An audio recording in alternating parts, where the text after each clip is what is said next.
Hey folks, I've had something on my mind and I'm going to talk about it very directly to everyone right now. I got to thinking the other week when I was sent an email. It was from the DPI hunting in New South Wales, and it was asking for us to engage in a program where everyone's doing push-ups to raise awareness for mental health and generate some funding for a mental health organisation. Now that's great. That's a really good thing, and if that's the kind of initiative coming from government departments, well then, yes, I'm all for that. I'm 100% all for that. It just brought up a few ironies in my mind, which really shook me to the core a bit. And I can't shake them. Just the first irony straight off the bat here that I've got to get out is, we are aware of mental health. We are. Everyone in the society is, because mental health in our society right now has never, ever been worse. We have literally got an epidemic of depression and anxiety, particularly in young people, that's terrifying. It scares me, but it's the truth. That's just the way it is. Now, there's lots of different reasons for that, and I never want to minimize people's individual reasons for having struggles, ever.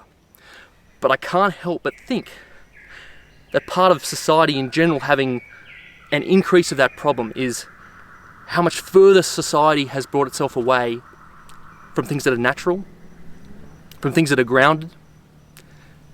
We are more saturated in technology, particularly things like social media, but technologies that find their way in making our lives more convenient and bringing us away from the essences that make our lives what they are. Look where I'm standing. I'm in the bush. That is so far away from what urban centres experience at the moment.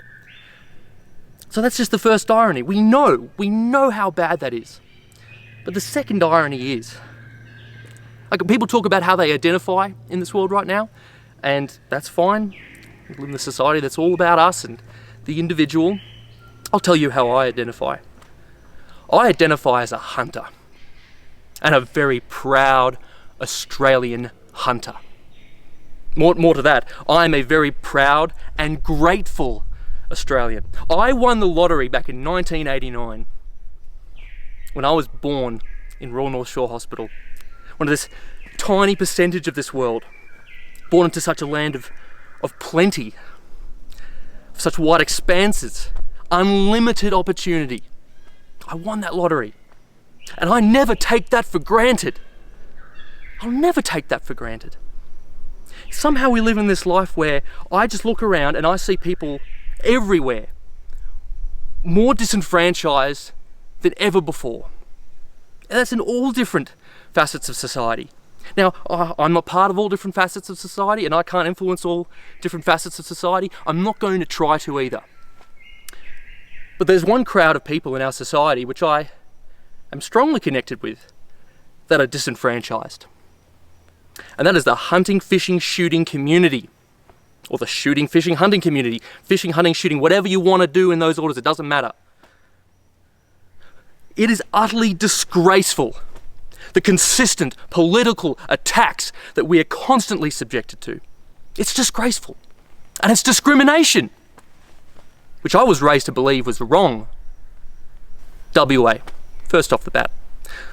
Take a whole bunch of random rifle calibers, seems arbitrarily chosen, wipe them off, ban them. What's achieved? You get a group of law-abiding citizens in your country which are persecuted, put down, made to feel like they've done something wrong. But those laws have not made anyone safer. Not one person is safer because of those laws. Come further east. South Australia, banning bow hunting. Just out there. As far as I could tell, next to no public consultation with that one at all. Under the guise of, apparently it's cruel. It's cool. It's fine for government land managers to use 1080, poison animals to death slowly. That's another irony. I won't go there. But yeah, even though other states have well-developed best practice codes for that form of hunting, a very natural, old style of hunting, yet in the modern world, honed down by compound bows and technology, with plenty of resources for people to be trained to achieve almost the same as what a rifle shooter could do. They just got to work harder at it. Yet somehow, wipe it off the board. We all know what's going on in Victoria right now with duck hunting, and that keeps me up at night. It's the same as South Australia as well, by the way. Yeah, inquiries. Let's get some submissions to see what the public thinks, but some would suggest that they've already made up their minds. I haven't made up my mind on that. And if you haven't either, your voice on those things counts. We could always just sit around and wait to see what's next. I'm not going to sit around and wait for what's next. I will not be disenfranchised. I will not be a victim to ignorance, discrimination, or being the scapegoat for some twisted little political power play to divide and conquer. I will not be a victim to any of that. But I've got to offer some sense of positive way forward here, because there are. There's things that our community, and I mean the hunting, shooting, fishing, shooting, hunting, whatever order community you want to put that in, which starts to broadly go outwards and include the likes of fossickers, campers, bush people in general, horse riders, the bush community. Because here's the thing, like, I started off with this, talking about hunting, fishing, shooting. But the thing is, the attacks on any one of those pursuits equally affects the other party. And we all know this. But I still don't feel that we're a united community. We are a divided community, whether it be subtle or overt. What affects a hunter today will affect a four-wheel driver tomorrow. A lockout on fishos will affect the right to fossick. That's how these things work. Who's going to be left for you in your pursuit if you haven't looked to the others and offered them the same support? Pig dogging. I am not involved in the pursuit of pigs with dogs because I don't own dogs and I've never developed an interest in that style of hunting, so I haven't pursued it. But let me just put it out there. This is the long weekend right now. There's going to be someone out there tonight, a young person probably. They're loading up the ute, they're loading up the dogs. This is the first time that they're going to go out solo, and they're motivated and they're keen. And they could be hitting the piss with friends in town, or they could be going bush and pursuing a natural pursuit that's gotten into their bones and they're focused on it. I want to put it right out there to you. If you're that person, I've got your back. I stand next to you, proudly in support of your right to pursue what means most to you, it's in your heart. This is what you love. This is your lifestyle.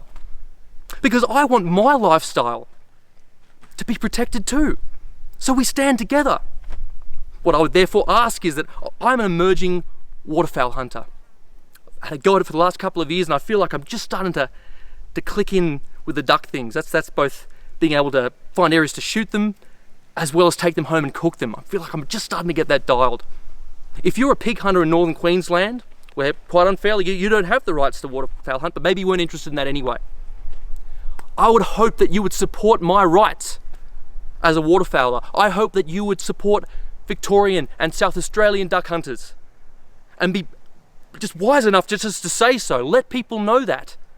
Your points of view on those things matter just as much as the support of a Victorian duck hunter matters to your right to hunt pigs. It goes to the same, I don't live in Sydney, I don't fish off local jetties. But some parents who are taking their young kids to go and sit on a local jetty somewhere around the harbour or Parramatta River or Hawkesbury, wherever, if you're one of those people that I just mentioned, who is tonight going to go fish off a jetty, looking for some mulloway, some bream, whatever, if someone tries to lock you out of that pursuit, I want you to know that affects me just as much. So I stand with you. I support you. I've got your back.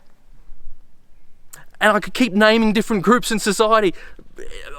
My point is, if you love the bush and you're doing it your way and you're invested in your passion and you're doing it legally and thoughtfully, I'm with you. I could keep carrying on, but at the very end of it here, as a proud Australian hunter, I don't take these opportunities for granted. The only thing I can really do just for myself is raise awareness. So if I'm going to raise awareness, I'm going to raise awareness to these bush pursuits which help people's mental health. The things that keep them grounded, that entrench meaning in their lives. That's the awareness I'm going to bring, because I believe time in the bush is one of the most healing experiences for anyone, whether you have an issue with your mental health or whether you've got healthy mental health, because you make sure that you include time in the bush as a regular part of your life and lifestyle, because you know how healthy and good it is for you. That's the awareness I'm going to bring. And I will not stand one more second silently in the face of these disgusting, discriminatory political attacks. The buck stops here. But you know what, people? Do you know why the buck stops here? Because people like us, we shoot them carefully behind the shoulder, and we dress them out in the field and take them home. We nourish our bodies with their venison. We nourish our minds with a wild experience in the bush. We build lifestyles for ourselves which are self-sufficient and independent of both body and mind. And if there's a will in you, I promise you there's a way to that lifestyle. Only a force of nature can stop that kind of thing. And I don't mind that, because I get my good times natural.